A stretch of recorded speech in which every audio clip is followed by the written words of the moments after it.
অজগর এবং চিতাবাঘ। যদিও তারা সাধারণত সহাবস্থান করতে সক্ষম হয়, কখনো কখনো দুটি প্রাণী পথ অতিক্রম করে এবং মৃত্যুর সাথে লড়াই করে। চলুন দেখে নেওয়া যাক সাপ এবং বন্য বিড়াল উভয়ের শিকারের কৌশল। চিতাবাঘ তার শিকারকে ধরার জন্য ডালপালা বা অতর্কিত আক্রমণ করে। এটি উভয় পরিস্থিতিতে যতটা সম্ভব তার লক্ষ্যের কাছাকাছি যাওয়ার চেষ্টা করে। এরপরে এটি দ্রুত ত্বরান্বিত হয়, তার লক্ষ্যবস্তুতে ধাক্কা দেয় এবং এটিকে শেষ করতে ঘাড়ে কামড় দেয়। চিতাবাঘ অনেক দূরত্বে তাদের শিকারের পিছনে ছুটতে অক্ষম এবং অবিলম্বে অবাক হওয়ার উপাদানটি চলে গেলে এবং লক্ষ্যযুক্ত শিকার পালিয়ে গেলে তারা হাল ছেড়ে দেবে। অজগর তাদের পরবর্তী খাদ্য খুঁজে পেতে তাদের ঘ্রাণ ও দৃষ্টিশক্তির সংমিশ্রণ ব্যবহার করে। তাদের শিকারের পিছনে ছুটে যাওয়ার পরিবর্তে তারা সর্বদা তাদের উপর আক্রমণ করা বেছে নেয়। প্রস্তুত হলে তারা গোপনে লুকিয়ে থাকার পরে অজানা লক্ষ্যে ছুটে যায়। অজগরের একটি দরকারি অভিযোজন রয়েছে যা তাদের চোয়ালের কাছের গর্তের মাধ্যমে নিকটবর্তী শিকারের শরীরের তাপ অনুভব করতে দেয়। এই গর্তগুলি অজগরদের জন্য সহায়ক হয় যারা কমনুকূল আলোতে উষ্ণরক্তযুক্ত ক্রিটারগুলি শনাক্ত করার চেষ্টা করে। যখন একটি অজগর তার লক্ষ্যবস্তুর শিকারের কাছাকাছি যায়, সে দ্রুত তার চোয়াল দিয়ে চেপে ধরে। তারপরে সে তার শরীর দিয়ে শিকারকে ঘিরে ফেলতে শুরু করে, এর শ্বাস-প্রশ্বাস বন্ধ করে এবং শ্বাসরোধ করে।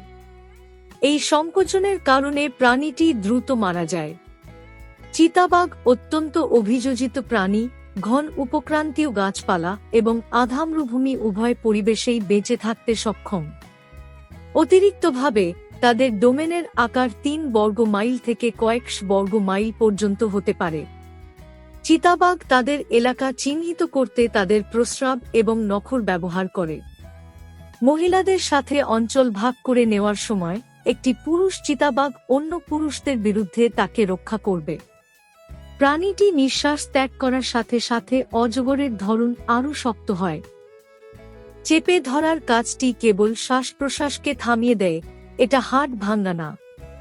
এটি খাওয়ার সময় যখন অজগর অবশেষে তার শক্ত খপ্পর ছেড়ে দেয় এবং শিকার প্রাণীর হৃদস্পন্দন অদৃশ্য হয়ে যায়, সে তার শিকারের মাথা গিলে দেহের নিচে নামার আগে শুরু করে। চিতাবাঘ তার শিকারকে ধরার জন্য ডালপালা বা অতর্কিত আক্রমণ করে। এটি উভয় পরিস্থিতিতে যতটা সম্ভব তার লক্ষ্যের কাছাকাছি যাওয়ার চেষ্টা করে। এরপরে এটি দ্রুত ত্বরান্বিত হয়, তার লক্ষ্যবস্তুতে ধাক্কা দেয় এবং এটিকে শেষ করতে ঘাড়ে কামড় দেয়। চিতাবাঘ অনেক দূরত্বে তাদের শিকারের পিছনে ছুটতে অক্ষম এবং অবিলম্বে অবাক হওয়ার উপাদানটি চলে গেলে এবং লক্ষ্যযুক্ত শিকার পালিয়ে গেলে তারা হাল ছেড়ে দেবে। অজগর তাদের পরবর্তী খাদ্য খুঁজে পেতে তাদের ঘ্রাণ ও দৃষ্টিশক্তির সংমিশ্রণ ব্যবহার করে। তাদের শিকারের পিছনে ছুটে যাওয়ার পরিবর্তে তারা সর্বদা তাদের উপর আক্রমণ করা বেছে নেয়। প্রস্তুত হলে তারা গোপনে লুকিয়ে থাকার পরে অজানা লক্ষ্যে ছুটে যায়।